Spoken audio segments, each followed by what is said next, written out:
Welcome to HAWK MOOR, the unofficial history of Dungeons & Dragons, Greyhawk, Blackmoor, Gary Gygax, and Dave Arneson. I am author, researcher, and game designer Kent David Kelly. If you enjoy this video series, please consider buying a PDF or paperback version of my book, HAWK MOOR, Book 1, The Dragon Rises. Please see the links below in my description of this video. This is Episode 1. Gary Gygax and the Golden Age of Fantasy, covering the years 1937 to 1950.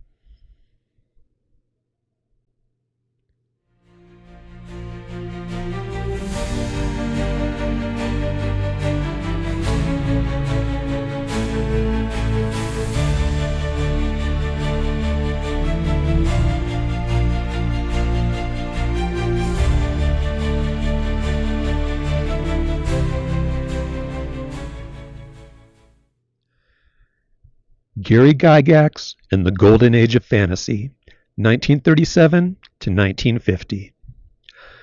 The story of Lake Geneva fantasy role-playing and of Dungeons & Dragons begins with one Gary Gygax, an eccentric and affable gentleman who always preferred to be known simply as Gary. Gary's parents were married on a Sunday, August 15th, in 1937. Gary's mother was Almina, always affectionately known as Posy, Emily Burdick, a lovely woman born into a long-standing and highly regarded family in Lake Geneva, Wisconsin. The Burdick family's presence in North America predates the United States, with the first Burdicks arriving in colonial Rhode Island in about the year 1642. The Burdicks later settled in the frontier lands of Wisconsin in 1836. At that time, much of Wisconsin was still a wilderness. Michigan was not formally separated from the Wisconsin Territory until July 3rd of that year, and Wisconsin did not officially become a state until May of 1848.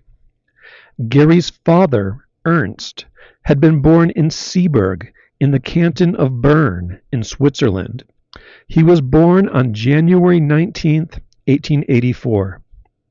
After coming to the United States as a youth in the 1880s, Ernst would later choose to anglicize his name to the more American Ernest, a name he was destined to later share with his son. Ernest Sr. was a man of many gifts, possessed of an imaginative and winsome spirit. He was an accomplished violinist as well, and, according to Gary's familial recollection, his father may have played professionally with the Chicago Symphony Orchestra. More recent research has put this particular point into some contention, however, as the symphony archives appear to insinuate that Ernst Gygax Sr. did not actually play for the orchestra proper. He may have been a substitute player, or he might have been a member of one of the ensembles that played in the orchestra hall. This matter is still under research. Gary, then, was born to Almina on the morning of July 27, 1938, at St. Joseph's Hospital in Chicago, Illinois.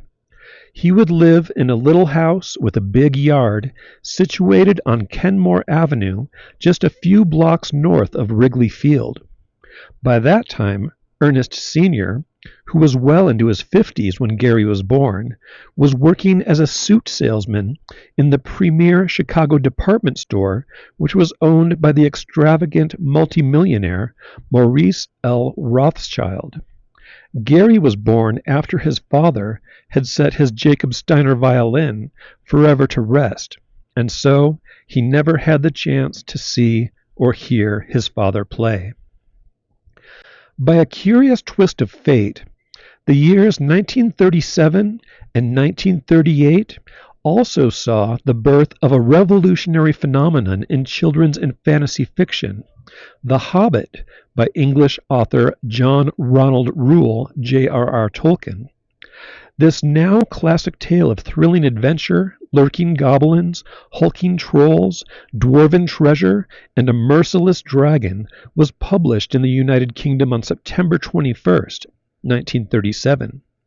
The very first American edition of The Hobbit followed via Houghton Mifflin Company in the spring of 1938. The harrowing misadventures of the titular Hobbit, Bilbo Baggins, as he arose from the humblest creature of comfort to a dragon-defying hero, would later inspire and become irrevocably intertwined with Gary's own signature masterpiece, the game of Dungeons and Dragons. When he was still a young child, Gary's mother would read to him to ease his restlessness. One of the most compelling tales to young Gary's mind involved the tale of the dancing hut of Baba Yaga, which strode along through haunted Russian forests upon its giant magical chicken legs. Jack and Jill magazine, produced for the first time in November of Gary's birth year, and still going strong to this day, later featured this tale and many others, and was soon Gary's favorite source of tales. Jack and Jill magazine may have also, interestingly, marked the nascence of Gary's own affection for alliterative titles for creative endeavors, such as Swords and Sorcery, Castle and Crusade, Dungeons and Dragons, Dangerous Dimensions, Dance of Demons, and so forth. Gary's mother would also read the Sunday funnies for him while he marveled over the pictures. His favorite piece every week was the Teeny Weenies, a famous strip concerning elfin and pixie-like folk dwelling secretly in a strange world filled with bumbling giants, also known as human beings. After a long hiatus, this classic comic strip was reinstated on Sundays in the Chicago Tribune in May of 1941. We can therefore presume that by the age of 3, Gary was fully immersed in the worlds of storytelling, capricious adventure, and illustrated fantasy. A little later in life, collected fairy tales of the Brothers Grimm and Andrew Lang would heighten Gary's interest in fairy folk, which began with the Teeny Weenies. While he was still 3 years old, Gary also made the first crayon drawing that his mother would decide to keep for posterity. This was a sketch of a great ugly troll, Gary said, because I loved the stories of the Billy Goat's Gruff. It was a vaguely cubical thing with a great many legs and eyes. Gary later commented that, quote, most of the influences on my creative work were acquired from childhood on. Many of these highly imaginative elements would later appear in Dungeons and Dragons, and the Troll Bridge from the Grimm tale in particular would apparently make an appearance in Gary's first chainmail fantasy game in early 1971. Gary's burgeoning interest in fantasy was gently encouraged by his father as well. As he once recollected, my father was a marvelous storyteller. What a treat it was for me at age 3 and later to have him tell me a bedtime story. Those tales were usually of giants and dragons, wise old wizards with magic rings, cloaks of invisibility, and always a little boy involved in the adventure and daring-do. It thus seems possible that Ernest Sr. may have regaled his son Gary with the tale of The Hobbit, or at least scenes inspired by that book, but this is speculation on my part. With his parents' encouragement, Gary began reading fairy tales on his own around 1943, and then moved on to books filled with fables, legends, and mythology a few years later on. He would enact some of these tales in play with his own small collection of metal dime store soldiers, a collection cultivated and encouraged by his father. Every Saturday night, Gary would earn a present, and more often than not, these were Barclay brand toy soldiers. The figures were about 65 millimeters tall, cast in metal, and finely detailed. These engagingly painted 10-cent figures were no mere trifles, considering that a dime could be more responsibly used to purchase a loaf of bread. Gary's ever-growing armies would be arrayed with blocks and tinker toys adorning the battlefield, an early instance of his interest in the nuances of terrain and cover, which would later inform his own particular modes of wargaming play. As we shall see, Gary would never quite outgrow his love of toy soldiers. He would, in fact, make a living sharing his enthusiasm for them with the world through his own amateur and professional game designs. But that was yet to come. In that grim and escapist era of the American home front during late World War II, when Gary himself was yet to experience television on a frequent basis, he relied on storytelling, reading, imagination, and radio to fill his days with dreamt-of adventure. The greatest game of all proved to be that ageless standby of children the world over, which we call Let's Pretend. Gary occasionally managed to share and even control this social activity with other Chicago children. I had a full backyard, he once mused, so I generally got to call what make-believe game we would play. My first experience as a game master. At the tender age of 6, in 1944, Gary learned how to play the game of chess under the mentorship of his grandfather, Hugh. Chess would teach Gary the importance of balance, predictability, and regimentation in strategic gaming, lessons he would carry forward into his wargame designs, and lessons which he would act against in the development of more unorthodox role-playing games in the future. And also at around this time, Gary was able to visit the Chicago Field Museum with his father on many a Sunday, a jaunt which occurred about once a month. There he fell in love with Egyptology due to the museum's impressive mummy and artifact displays. These memories, of course, would later inspire his conception of the arch-villain, the Lich Acererak, as featured in Dungeon Module S1, Tomb of Horrors, as well as parts of his Necropolis game setting, and also a novel which he entitled The Anubis Murders.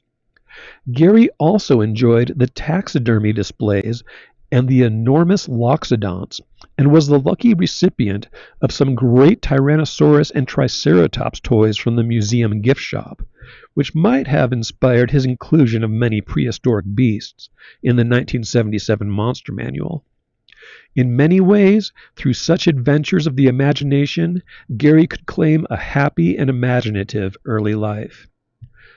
But not all was peaceful in Gary's Chicago childhood. There were fierce rivalries between neighboring children that often erupted in competitions which became far more dangerous than mere games and roughhousing. Gary's mates, by the way, christened themselves the Kenmore Pirates. Gary once explained, "Back in Chicago in the early 1940s, we used wooden swords and garbage can or peach crate lids reinforced with cardboard shields to have wars against the enemy gang that were at the North End. The battle became quite intense, with a BB gun being used to hold back the invaders, and Gary's friend, Jerry Paul, knocking out one of the more aggressive kids, their leader named Rex, with a well-thrown piece of brick. That worst fight had apparently started when Rex broke a basement window in Gary's father's building, and then Gary demanded that Rex pay up for the damage. In response, the big kid Rex stomped off and came back with about 20 of his flunkies, and things escalated from there. The explanation for all of this mess was simple, and it was a sign of the times. As Gary said, the neighborhood in 4100 North Kenmore Avenue was declining rapidly throughout the war. The increasing violence of these North Side encounters would soon cause Ernst Sr. to move his family from Chicago to Burdickland within the quiet Wisconsin resort town of Lake Geneva in July of 1946. This was at first considered a temporary move of 1 year's duration, a pause in life to regroup with the extended family. Gary's parents at that time planned to make a permanent move to family property in La Jolla, California. However, another house would need to be built first, and Ernest Sr. was having difficulty finding lucrative employment prospects out in California. During this delay, Gary and his parents fell in love with the town of Lake Geneva. It was a far better place than Chicago at the time to raise a child, and Gary's mother's family hailed from there and urged Ernest Sr. to consider a permanent move there. Gary's father sagely agreed that this was indeed the right thing to do. Gary made many deep and lasting friendships in Lake Geneva, the most important being a reunion with his buddy, Donald Raymond Kay. Gary and Don had met earlier, around 1944, when the Gygax family would spend their August summers in Lake Geneva, and they became best friends when Gary moved up for good in 1946. Gary and Don trusted one another implicitly, and the closeness of this relationship would one day result in their becoming partners in business as they founded a small company called Tactical Studies Rules, or TSR, in October of 1973. Despite such strong and lasting friendships, Gary was a private person in many ways. He was extremely sensitive in nature, claiming that he recalled memories of sunlight experienced when he was only 6 months old. While Gary's sensitivities grew with age, the simple Cowboys and Indians, Private Detective, and Recon Patrol games began to flourish into more complex and convoluted realms of role-play, that superstitious borderline between reality and fantasy becoming more permeable. Gary had a vivid imagination. He was always receptive to the possibilities inherent in the unlikely. He frequently, even 60 years later, insisted that as a child he had experienced the supernatural. Of course, there is the paranormal, he once insisted. To deny that is to flout reason. There are things that happen that cannot be explained by any scientific means. The first grim instance of this experience occurred in the early summer of 1946 when he was 8. His mother and father had gone to San Diego, intending to better secure their plans involving the land in La Jolla, leaving Gary at home with some house-sitting family friends, the Dimmerys. This was no occasion for sadness. In fact, Gary had instigated the matter and convinced his parents to leave him behind because he wanted to have some unsupervised fun with one of his buddies. Joe and Jean Dimmery's son, David, was another of Gary's good companions, having met and befriended Gary in Chicago. David had, in fact, been one of the Kenmore pirates in Gary's neighborhood gang. One evening, having been put to bed early and then joking with David until almost midnight, Gary got himself in a bit of trouble. He had the ill-fated lower bunk, while David enjoyed the upper. David and Gary were shouting and playing and having a great time, forgetting the late hour. David's parents heard the boys' horseplay when they approached from down the hall, and summarily separated the two boys by dragging David into another bedroom across the hall. Gary took the hint and went to sleep. Not long after dozing off, he was awakened by a thundering crash overhead, as something massive shook the entire attic. Whatever it was, it stomped over Gary's ceiling as if seeking something. There were 7 long strides in all, taking the unknown figure from one end of the attic to the other. Someone was up there. Whoever it was, he was heavy and huge. Was there an intruder? Was Mr. Dimmery, perhaps, doing something up there in the middle of the night? As Gary hid beneath his covers, Mrs. Dimmery surged in and demanded to know what Gary was up to. Gary could not see her. He was curled up under his sheet. It was only then that they both realized that no one in the house had made the sounds. Alarmed, Mr. Dimery awoke and checked on his son, but David had managed to sleep through the entire visitation. Mr. and Mrs. Dimery, with a hastily awakened David and a nearly petrified Gary reluctantly in tow, crept down the long shadowy hall, which ran the entire length of the house. Mr. Dimery went ahead, carrying a baseball bat, and he opened the door which led up into the attic. He crept up the stairs. This was followed by a long silence, and then finally his return. But there was nothing up there to be found. Regardless, the Dimerys made certain to lock the attic door before they all went back to sleep. The only person permanently affected by it all, it seems, was Gary. And that was not the only curious instance.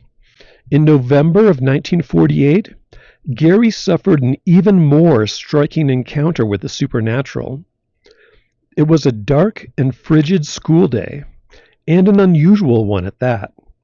While Gary was just making his way home, his mother was enjoying an outing with the family in the Chicago suburbs, leaving her 10-year-old son all alone. Feeling the press of isolation upon arriving home, Gary sought out his beloved tomcat, Cue Ball. He decided the weather was perfect for some reading, something gothic, and so he selected his grandfather's copy of Tales of Terror by Edgar Allan Poe. Gary turned on a lamp, curled up in Grandpa Burdick's chair, and Cue Ball jumped up beside him. While immersed in the story The Fall of the House of Usher, and reaching the point where the Lady Madeline Usher is pounding away in her escape from her crypt, Gary was startled by a jolt of pain. His cat Cue Ball arose, arched and hissing, while raptly staring at the half-open door which led into an old maid's chamber. Floorboards creaked, first from behind the door, then nearer in and around the door. The untouched door creaked visibly open and inward. The cat hissed louder. Gary could see nothing but the moving door, and yet the sounds were moving toward him. The creaking presses swept straight toward his chair, and then only a trembling cat, slowly returning to his ease and silence. There was nothing there to see. But if there were no more noises and no more footsteps, was the unseen presence standing right over the back of Gary's chair?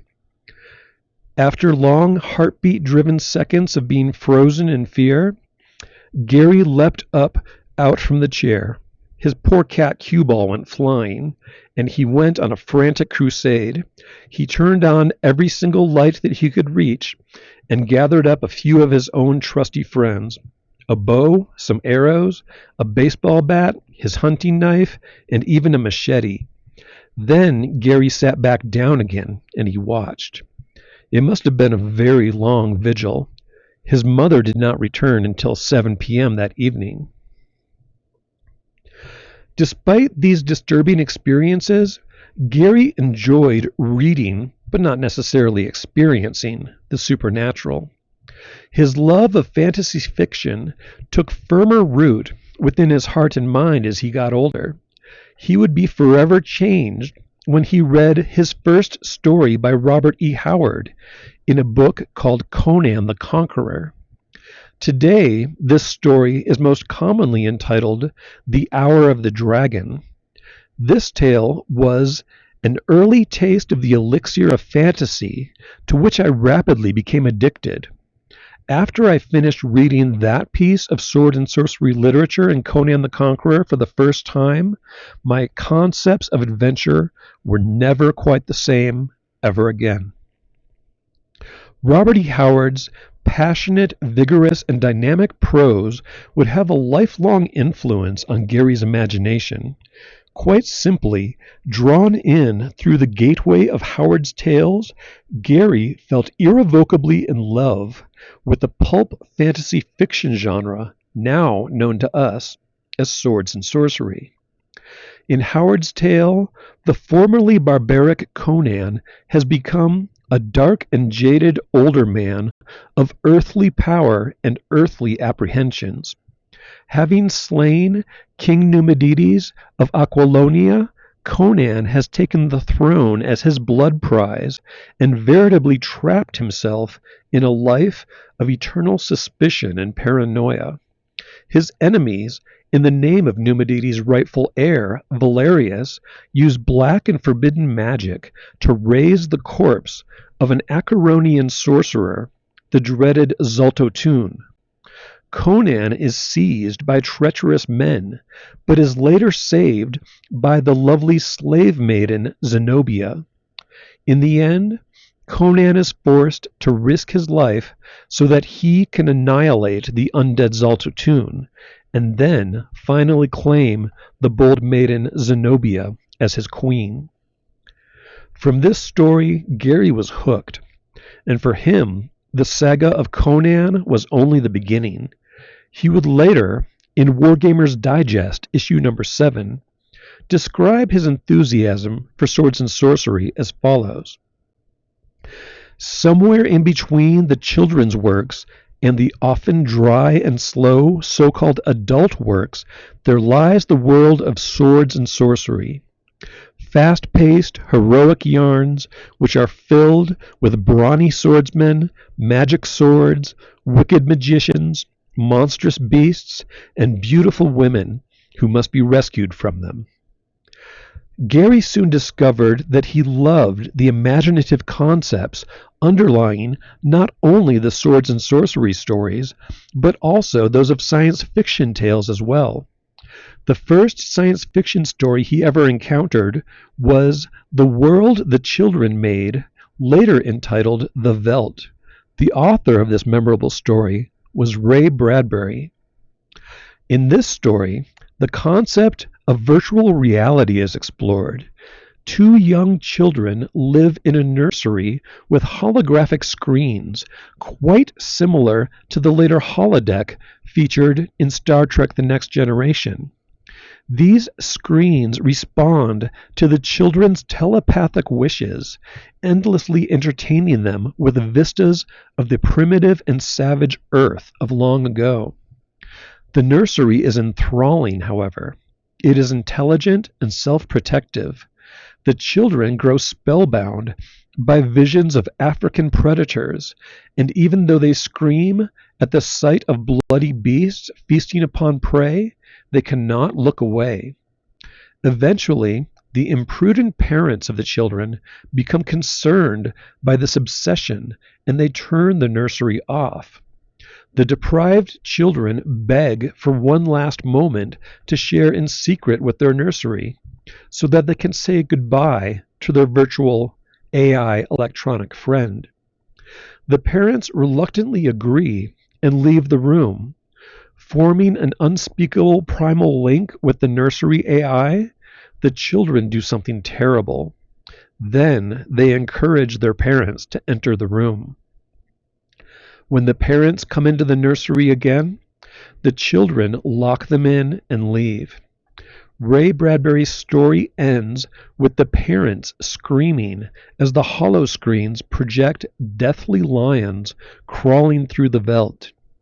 Licking their fangs in anticipation, the lions crawl straight off the video screens, much like the horrific Samara in the movie The Ring. And once again, they feast, but this time the blood they taste is real. What a story to usher in a love of science fiction. Gary, who had never read anything so dark like this before in his life, was absolutely fascinated. I loved it, he wrote, and I was horrified by the actions of the children, and gave it to my mother to read. She too was taken aback by this story, for she wondered if I wanted to feed her and my father to lions. I assured her this was not the case. While Gary estimated that he had read the story in 1948, it appears to me that the tale was not published until September 23, 1950, in the Saturday Evening Post. Gary related that he found the story in Blue Book magazine. This is a publication known for selected reprints of pulp adventure and science fiction. So there it is likely that Robert E. Howard came first, and then Ray Bradbury thereafter. Gary may have been later remembering the version entitled The Veldt, which appeared in a collection called The Illustrated Man in February of 1951. Be that as it may, whenever The World the Children Made was actually read, it is intriguing to note this ghostly theme resonating once again in Gary's life. This entails the bridging of the real and the unreal, a crossing of fantasy and reality where the imagined becomes more tangible and malleable than reality itself. In this way, Gary would later conceive of the essence of fantasy role-playing and the future game that he created with David Lance Arneson, Dungeons & Dragons. While signature works by these dark masters, Bradbury, Howard, and Poe, definitively formed Gary's nascent taste in speculative fiction, taste which would later encompass L. Sprague de Camp, Fritz Leiber, H.P. Lovecraft, Abraham Merritt, Michael Moorcock, and especially Jack Vance, a few tales were never enough for Gary. As he remembered, from 1950 on, I was a devoted science fiction and fantasy fan. I read a book or pulp zine or two every day. Gary read whatever else he could find that spoke to his curious inclinations, regardless of the genre. As he once said, "The books at my house were most influential in forming my mindset, one of nonconformity and love of adventure. Books were not always enough, however. Sometimes Gary felt compelled to bring the literary adventures to life. Gary once joked, 'My mother said her worst mistake in raising me was reading Tom Sawyer to me. I loved reading myself, but being read to allowed more visualization of the story.